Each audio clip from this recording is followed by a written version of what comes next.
Hi అండి, అందరికీ నమస్కారం. మా పాప పుట్టినరోజుకి నేను లంగా ఓణి కుట్టానండి. దానికోసం నేను అమ్మిన శారీస్లో నుంచే ఒక శారీ తీసుకున్నానండి. నేను బయట నుంచి క్లాతు ఈ లేసు తీసుకొచ్చాను. ఈ లేసు కట్ వర్క్ లేస్ అండి. ఈ క్లాత్ ప్లెయిన్ క్లాత్ అండి, చినాల్ క్లాత్ ఇది. ఈ క్లాత్కి ఈ ఓణీకి ఇలా వేసానండి. ఇది హ్యాండ్స్తో కుట్టానండి, మిషన్ మీద కుట్టడానికి కుదరలేదు. అందుకని ఇది ఓణీ మొత్తం నేను ఇలా హ్యాండ్స్తో కుట్టాను. దీనికి బ్లౌజు ఈ హార్ట్ సింబల్ ఇచ్చానండి. ఇది చూడండి, ఇలా కుట్టాను.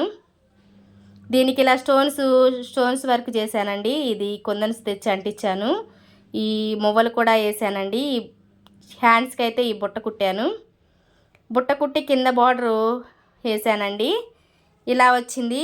ఓణి రెడీ అయిపోయిందండి కుట్టడం. ఇదిగోండి కట్ వర్క్ వచ్చింది ఓణి. ఇది చాలా బాగుందండి.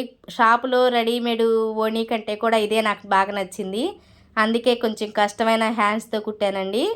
చూడండి, దీనికి ఇలా మువ్వలేసాను. నేను ఇయర్ రింగ్స్ కూడా తెచ్చానండి. ఈ సీజెడ్ ఇయర్ రింగ్స్, నెక్లెస్ తీసుకొచ్చాను.